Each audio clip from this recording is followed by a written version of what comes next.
Olá, estamos de volta para a leitura de mais um capítulo do nosso livro. Hoje é o capítulo 29. Vamos lá? Gregórios fez a mala.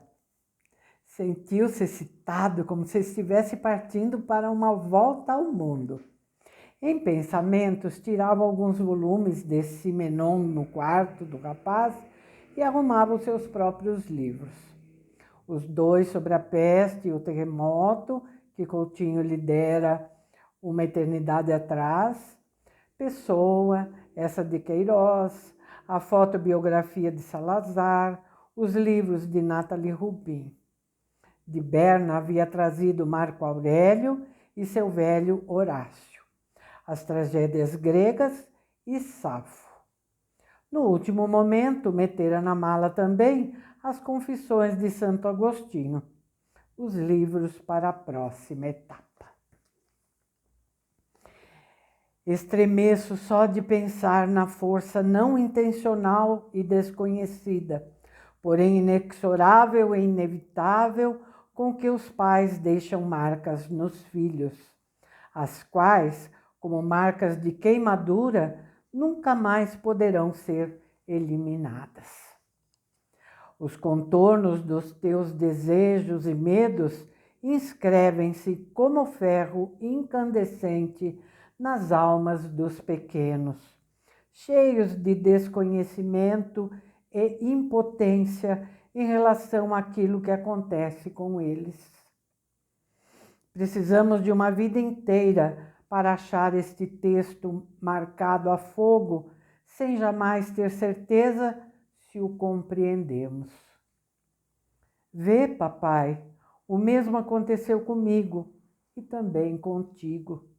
Não foi há muito tempo que comecei finalmente a suspeitar que havia gravado em mim um poderoso texto, um texto que sempre dominou tudo o que até hoje senti e fiz.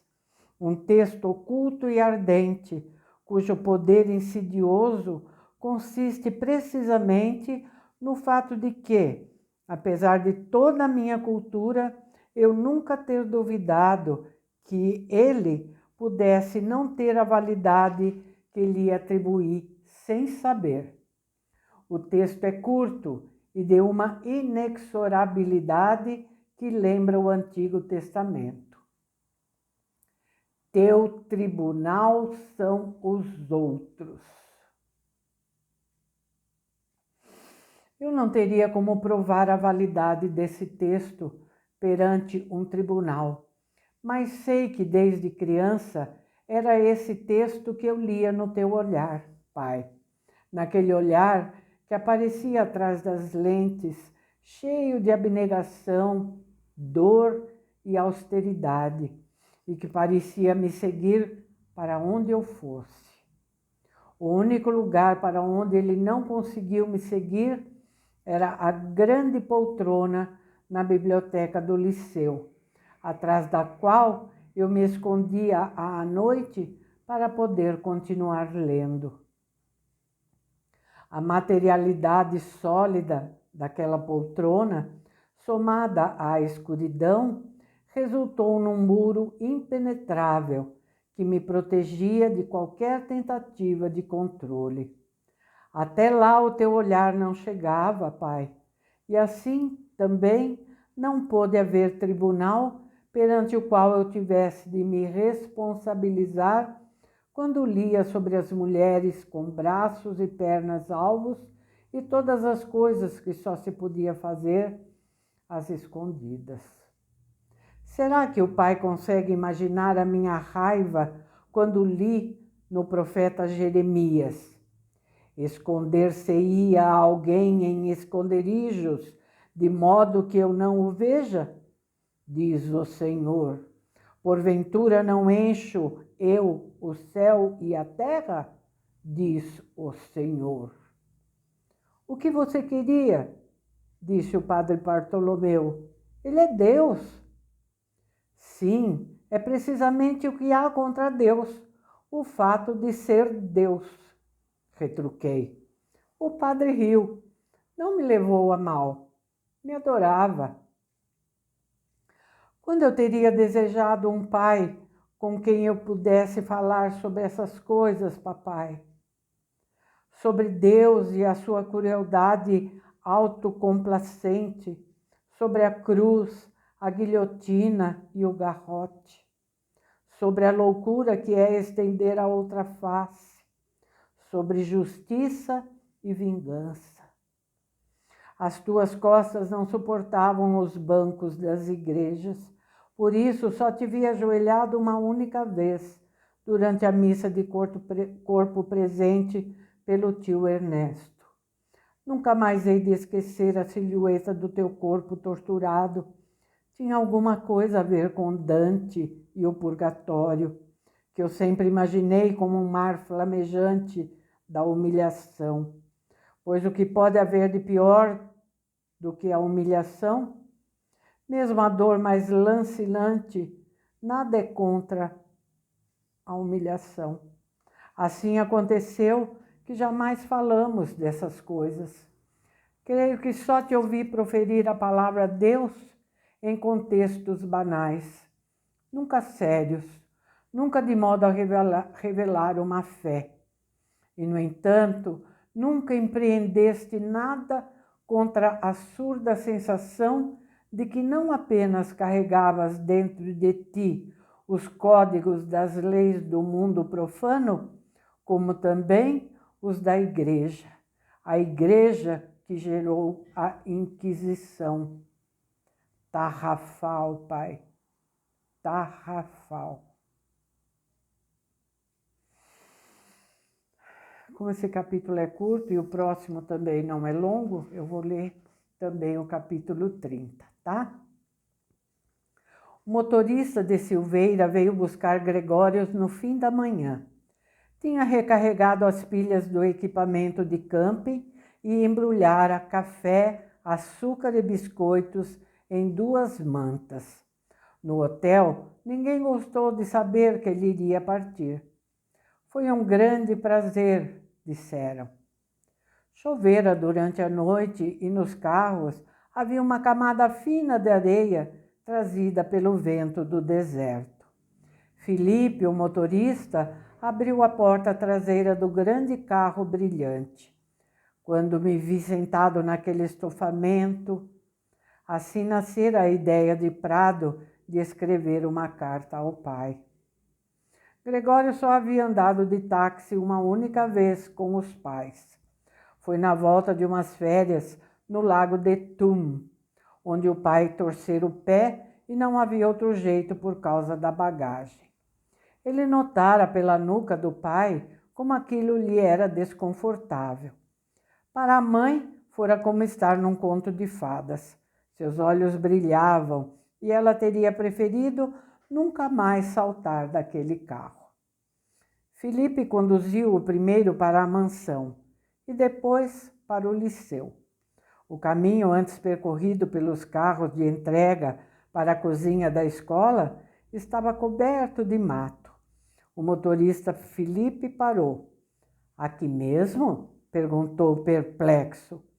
Aquele homem forte tinha medo das ratazanas. No escritório do diretor, ele passava perto das paredes, segurando o boné na mão, observando as imagens de Isfahan.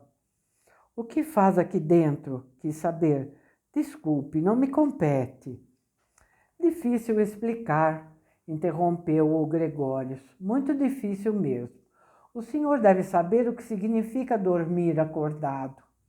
É um pouco assim, mas também é diferente, mais sério e mais louco. Quando o tempo de uma vida se torna raro, as regras passam a não valer mais. Então parece que você perdeu o rumo e está maduro para o manicômio. Mas no fundo é precisamente o contrário. Para o manicômio deveriam ir aquelas pessoas que não querem se dar conta de que o tempo ficou raro. Aqueles que continuam como se nada tivesse acontecido. O senhor entende? Há 2 anos tive um infarto, disse Felipe. Achei estranho ter que voltar a trabalhar depois daquilo. Lembrei disso agora. Já havia esquecido. Sim, disse Gregório. Depois que Felipe tinha saído, o céu se cobriu e ficou escuro e frio. Gregório pôs o fogareiro para funcionar.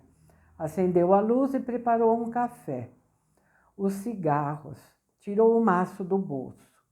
Silveira quisera saber qual era a marca dos cigarros que ele fumara pela primeira vez na vida. Em seguida, levantara e voltara com um maço daquela marca. Tome, era a marca da minha mulher. Há anos está na gaveta da sua mesinha de cabeceira, ao lado da cama. Eu não consegui jogá-lo fora. O tabaco deve estar muito seco. Gregório rasgou a embalagem e acendeu um cigarro. Já estava conseguindo inalar sem tossir. A fumaça era acre e tinha gosto de madeira queimada. Uma onda de tontura o invadiu e o coração parecia tropeçar. Ele leu o trecho do profeta Jeremias, sobre o qual Prado escrevera, e voltou para trás até Isaías. Abre aspas. Porque os meus pensamentos não são os vossos pensamentos, nem os vossos caminhos os meus caminhos, diz o Senhor. Porque assim como os céus são mais altos do que a terra, assim são os meus caminhos mais altos do que os vossos caminhos, e os meus pensamentos mais altos do que os vossos pensamentos. Fecha aspas. Prado tinha acreditado que Deus era uma pessoa que sabia pensar, desejar e sentir. Então escutara, como faria com qualquer outra pessoa, o que ele dizia e achara que não queria ter nada a ver com uma pessoa tão arrogante. Deus tinha um caráter? Gregório lembrou de Ruth Gucci e David Lerman, e em suas próprias palavras sobre a seriedade poética, para além da qual não havia outra forma mais profunda de seriedade. A tua inacessibilidade, Pai. Mamãe, como a intérprete, encarregada de nos traduzir o teu mutismo. Porque o Senhor não aprendeu a falar sobre si e os teus sentimentos. Vou lhe dizer, o Senhor foi comodista demais. Era tão maravilhosamente cômodo esconder-se atrás do papel do chefe de família aristocrático. Acresceu a isso o papel do sofredor taciturno, em que o laconismo é uma virtude, por ser a grandeza de não se queixar sobre as dores. Assim, a tua doença foi a absolvição de sua falta de vontade de aprender a exprimir-se. Foi essa a tua arrogância, Pai, exigir que fossem sempre os outros a adivinhar as tuas dores. O Senhor nunca pensou o quanto perdeu em autodeterminação, nessa capacidade de que só dispomos na medida em que conseguimos nos comunicar. Nunca pensaste que o fato de não te queixares das tuas dores e da humilhação das costas vergadas também poderia ser uma carga pesada para todos nós? Que o teu estoicismo mudo e heróico, não isento de uma certa vaidade, para nós poderia ser mais pesado do que se tivesses praguejado ou vertido lágrimas que pudéssemos ter ajudado a limpar? Por isso significava que nós, os filhos, e principalmente eu, o filho, reféns na esfera da tua coragem, não tínhamos o direito de nos queixar. Qualquer direito nesse sentido, antes mesmo de o fazermos valer, era absorvido, engolido e aniquilado pela tua valentia e o teu sofrimento corajosamente suportado. Recusaste tomar analgésicos, não quiseste perder a cabeça clara, e nisto foste apodíctico. apodíctico. Vamos procurar o significado dessa palavra. Certa vez, quando pensavas que ninguém te observava, eu olhei através da porta entreaberta. Tomaste um comprimido e depois de um breve combate interior, mais um. Quando depois de um tempo olhei de novo, estavas recostado na poltrona, a cabeça encostada nas almofadas, os óculos no colo, a boca semiaberta. Era impensável, claro, mas como eu desejei entrar e te fazer carinho. Nenhuma única vez te vi chorar. Lembro-me ainda de te ver com uma expressão imóvel quando enterramos Carlos, o cachorro amado também por ti. Não eras uma pessoa desprovida de alma, certamente não. Mas por que agiste a vida inteira como se a alma fosse algo de que temos de nos envergonhar, algo impróprio, um lugar de fraqueza que temos que manter escondido quase o tempo todo? Através de ti, todos nós aprendemos, desde crianças, que em primeiro lugar somos corpo e que não há nada em nossos pensamentos que não tenha antes existido no corpo. E depois, que paradoxo, nos negaste de tal modo a cultura do carinho e da proximidade que quase nos foi impossível imaginar que podemos ter te aproximado suficientemente da mamãe para nos gerar. Não foi ele, disse certa vez Melody, foi o Amazonas. Só uma vez senti que sabias o que é uma mulher, quando Fátima entrou em casa. Nada mudou em ti, mas tudo mudou. Então compreendi pela primeira vez o sentido de campo magnético. Aqui terminava a carta. Gregórios pôs as folhas de volta no envelope. Foi quando notou uma anotação escrita a lápis no verso da última folha. O que é que eu soube das tuas fantasias? Por que sabemos tão pouco acerca das fantasias dos nossos pais? O que sabemos de alguém se nada sabemos das imagens que a sua fantasia lhe apresenta? Gregórios meteu o envelope no bolso e decidiu ir visitar João S. É isso. Tá vendo? O vídeo ainda ficou curto, né? Mesmo com 2 capítulos. Tá bom? Então, amanhã estaremos de volta para fecharmos a nossa semana com o capítulo 31. Tá bom? Até amanhã, então. E muito obrigada mais uma vez por estarem aqui comigo. Obrigada pela companhia, por deixarem seu like, por comentarem, por compartilharem, por se inscreverem, por acionarem o sininho e por tudo mais que vocês já sabem. Tá bom? Tchau, obrigada. Até amanhã.